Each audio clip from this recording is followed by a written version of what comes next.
Wow, let's upload this photo on Instagram.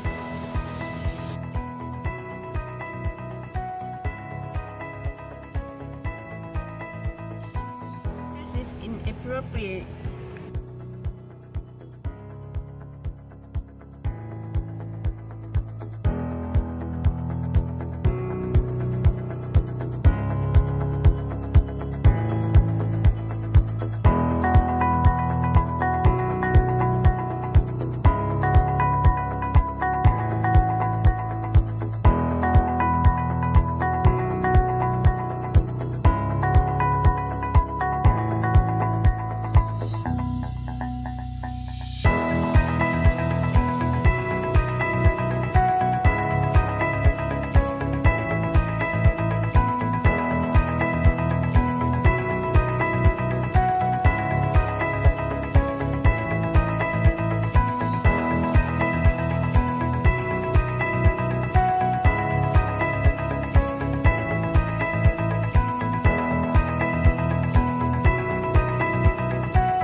With social media being used by 1/3 of the entire world, they've clearly had a major influence on society. But what about our bodies? Here are 5 crazy ways that social media and the internet are affecting your brain right now. First, can't log off. Surprisingly, 5 to 10% of internet users are actually unable to control how much time they spend online.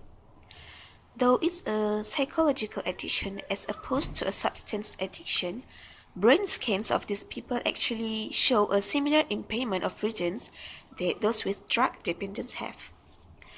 Specifically, there is a clear degradation of white matter in the regions that control emotional processing, attention, and decision making. Because social media provides immediate reward with very little effort required, your brain begins to rewire itself, making you desire these stimulations. And you begin to crave more of this neurological excitement after each interaction. Sounds a little like drug, right? We also see a shift when looking at multitasking. You might think that those who are using social media or constantly switch between work and websites are better at multitasking. But studies have found that when comparing heavy media users to others, they perform much worse during task switching tests. Increased multitasking online reduces your brain ability to filter out interferences and can even make it harder for your brain to commit information to memory.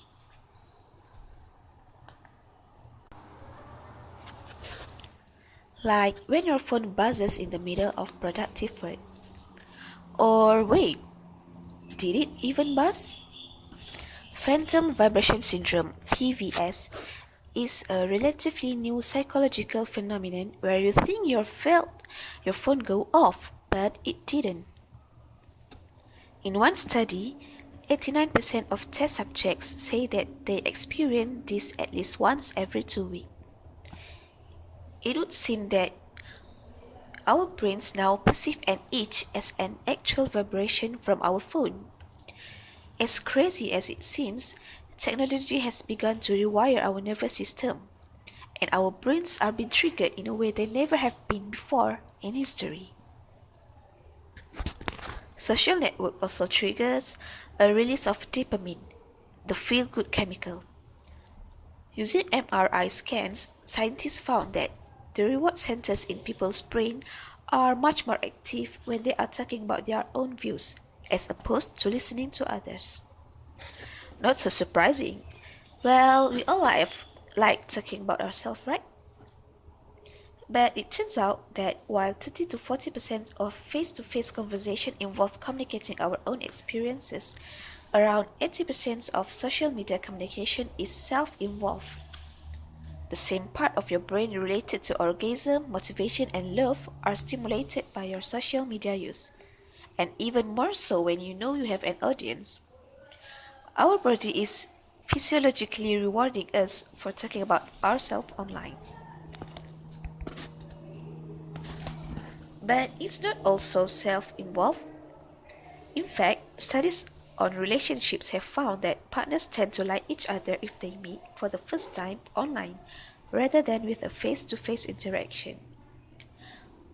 Whether it is because people are more anonymous, perhaps more clear about their future goals, there is a statistical increase in successful partnerships that started online.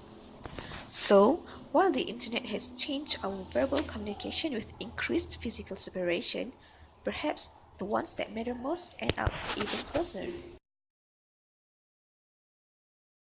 بسم الله الرحمن الرحيم له معقبات من بين يديه ومن خلفه يحفظونه من أمر الله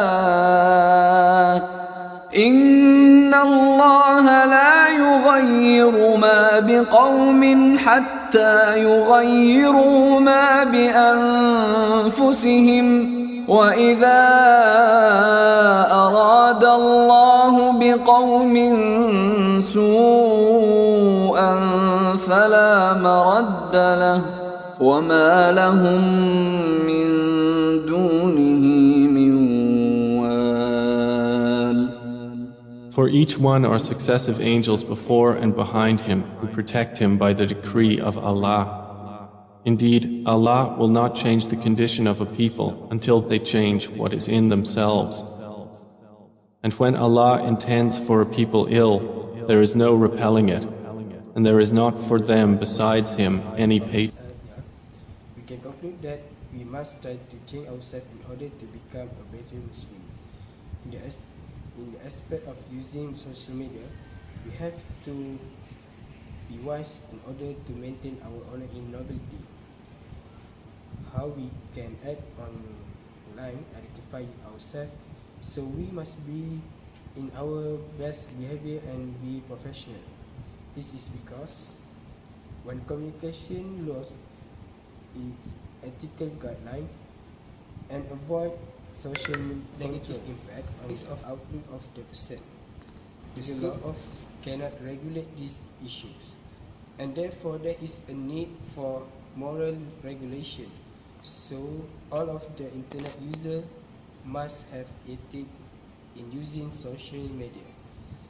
And the most important thing now think before you click. Think before you click.